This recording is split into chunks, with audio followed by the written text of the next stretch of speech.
Hello! So today I'm going to show you how to roll out your quads, the front of your legs, your hamstrings, the back of your legs, and your butt. Or as one of my clients likes to call the butt, the buttocles.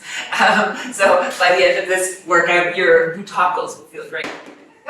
Okay, so we're going to start with the front of your legs. One of the things with foam rolling is you can always make it easier or harder by the amount of weight you put on the muscle. So if you're finding it's too much, dial it back. Take a little bit more weight in your upper body and less on your thighs. You can make it a single leg exercise, which will make it harder because you'll have more weight, or you can do a double leg, which is a little bit easier because you'll have less weight. So play around, and if you're like, oh my God, this is way too painful, then just remember that you probably need to just regress it slightly and have less weight on that muscle group. Okay, so first one is going to be your quads.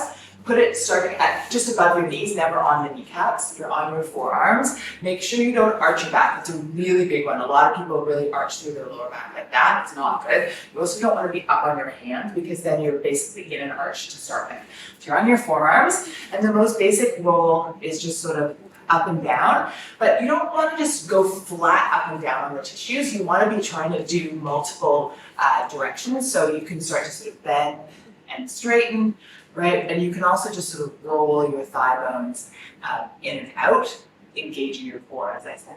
Okay, so that's a nice basic way to do it, but really do make sure that you're going in all fiber directions, because you don't want to just be sort of taking a rolling pin and pushing the tissues down. You want to be creating movement. And if you're going, you're like, oh, I just feel like a really stiff part right there, then you can hold there and just sort of roll side to side.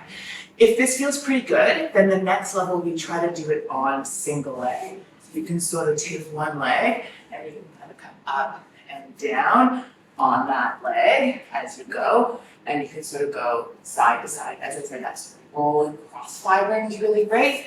The one thing you want to be careful of with the quads is people are really into this IT band rolling, where they can go on just on the side and then just go up and down. You want to be careful of strict, flat IT band rolling, because you don't want to be pushing the IT band sort of tighter on in there. You want to be doing that cross-fibering blood flow promotion of that. So you could do, for example, on this side, put my right leg on, my left leg is out to the side, and then I just sort of move up and down my thigh, and I am rolling over the IT in some parts, but I'm also rolling over my lateral quads, my lateral hamstrings, and I'm getting blood flow to the entire tissue. So that's actually one of my favorite ways to get the entire quad, is start at the bottom, go down, my other leg is out, I can take more or less weight with my other leg, and then I just sort of go side to side, and I move up and down.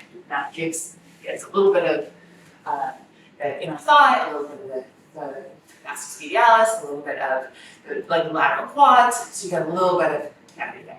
And then you would do the same thing with the hamstrings. So you would go on, the hamstrings at the back of your leg, and you would just start, and you would just sort of be going up and down, and again, in and out with your thigh bones, engaging your core, and then like stay on the outside a little bit, go on the inside, right? And then making sure that you're finding trigger spots, and then, okay, oh, this is tight, okay, I'll go stay there. And if that's not enough, again, single leg is always going to be harder because you have more weight on that area. So that you can do. And this feels really good for me. I find that the double leg hamstring is not good enough. And I just go down and up. And again, making sure that I don't just stay on one area, I sort of pound down on that area. Lastly, we're going to do your glutes. So you're going to sit on your butt. My favorite way to do the glute is just put weight on one side, and then I cross that ankle, so you get a little bit of figure 4 stretch as well, and then just go down and up, and then you can also go a little side to side, depending on how you're like, oh, I just found a trigger spot. Okay, I'll go down and up like that.